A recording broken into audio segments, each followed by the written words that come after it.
Bismillahirrahmanirrahim.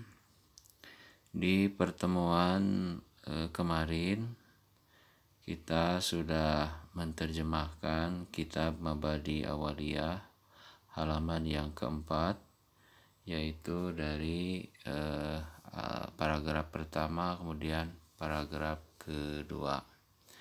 Selanjutnya yaitu paragraf yang ketiga. Nah, yang ini mari kita sama-sama untuk menerjemahkannya. Silahkan disimak.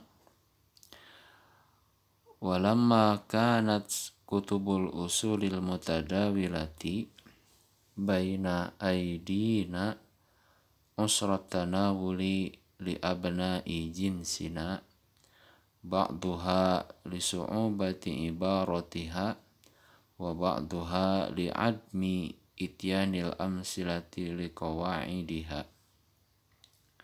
Terjemahnya, walamma kanat kutubul usuli al-mutadawilati, dan kitab-kitab usul, walamma kanat kutubul usuli, dan kitab-kitab usul atau kitab-kitab usul fikih al-mutadawilati yang beredar baina aidina di antara kita usrat tanawuli sangat sulit untuk dipahami li abna'i jinsina bagi kalangan-kalangan kita, kalangan generasi kita, ba'duha sebagiannya dikarenakan lisu'ubati ibaratiha karena banyak ungkapan yang sulit,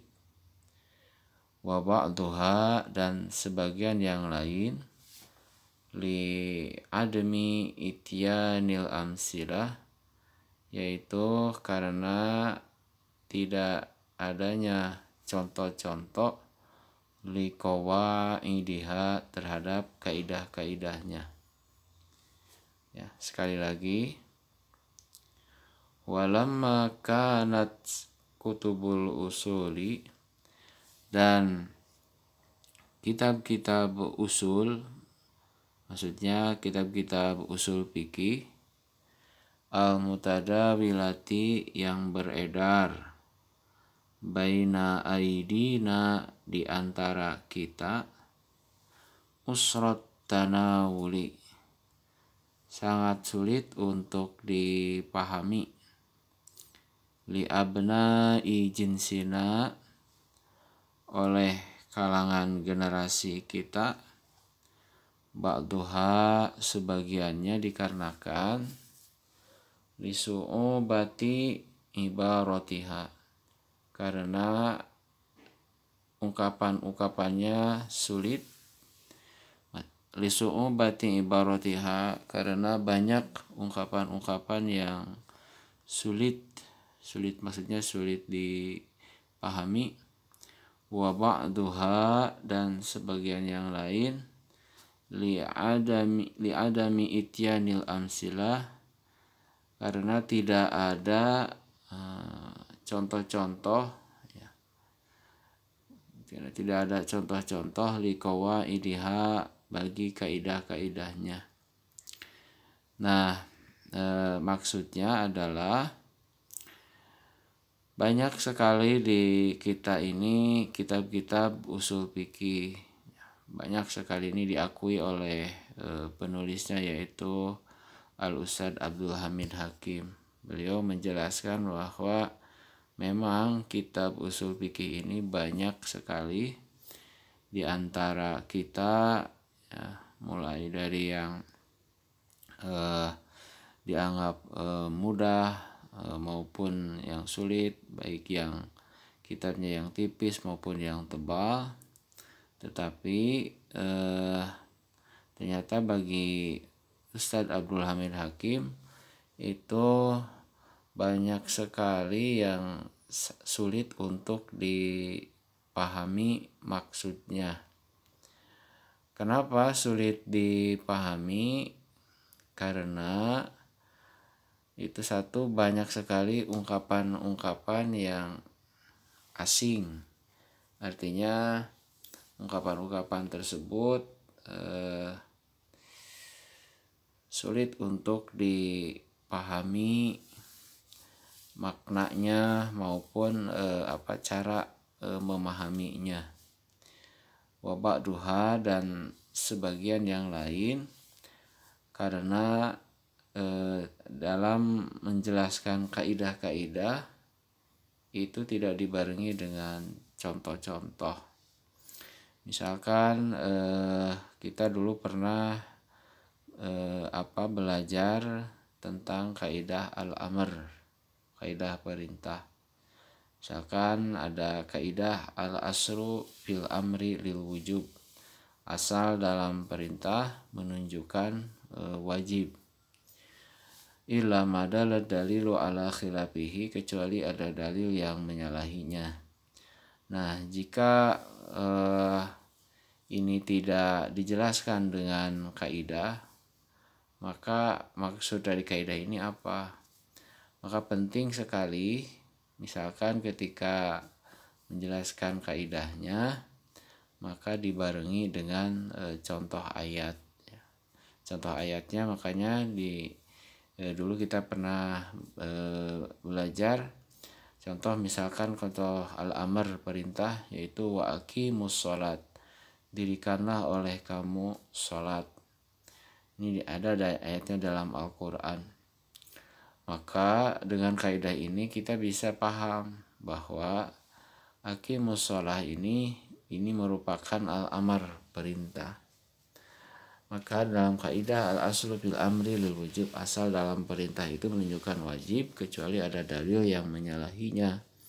Maka kita bisa memahami bahwa sholat itu hukumnya wajib karena tidak ada dalil-dalil lain yang menyanggahnya atau merubah status hukumnya menjadi sunnah, kecuali sholat-sholat yang memang sudah ditentukan dari awal bahwa sholat tersebut hukumnya adalah sunnah.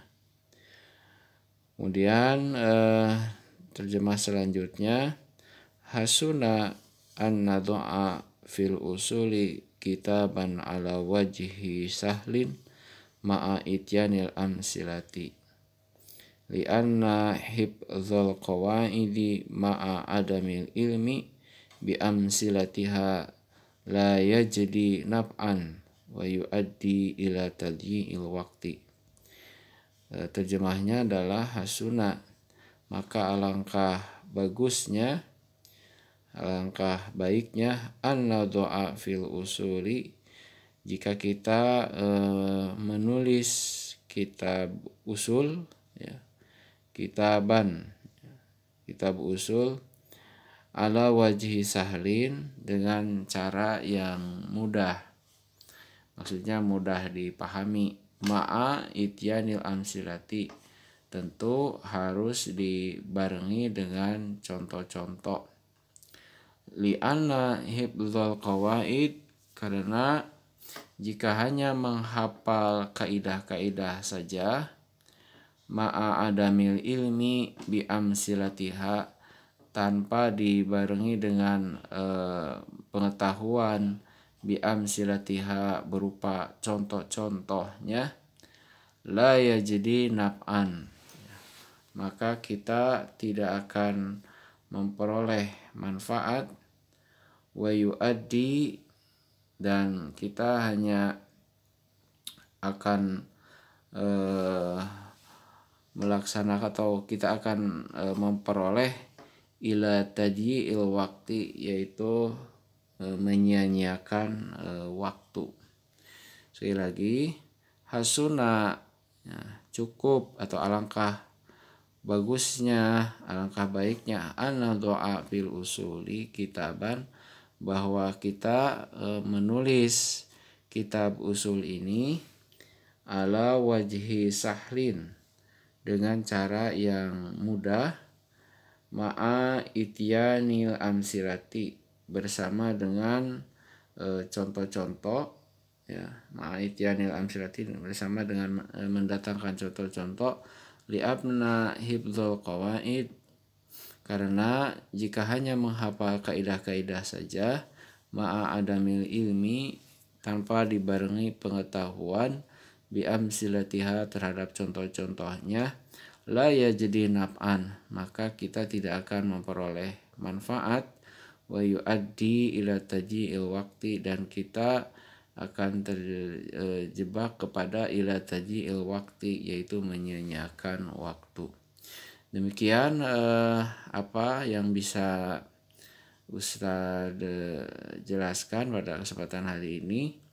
Intinya kesimpulannya adalah belajar usul fikih ini tentu saja akan sulit jika tanpa dibarengi dengan contoh-contoh. Contoh-contoh di sini adalah contoh-contoh ayat dan tidak terlalu banyak menghafal kaidah-kaidah, akan tetapi kaidah-kaidah tersebut harus dibarengi dengan contoh-contoh ayat, ya. Kalau tidak demikian maka kita tidak akan mendapatkan manfaat dari belajar usul fikih ini dan hanya menyia-nyiakan waktu saja. Nah, demikian untuk pertemuan hari ini. Mudah-mudahan ada manfaatnya khususnya bagi saya menyampaikan dan umumnya bagi antum semua yang menyimak.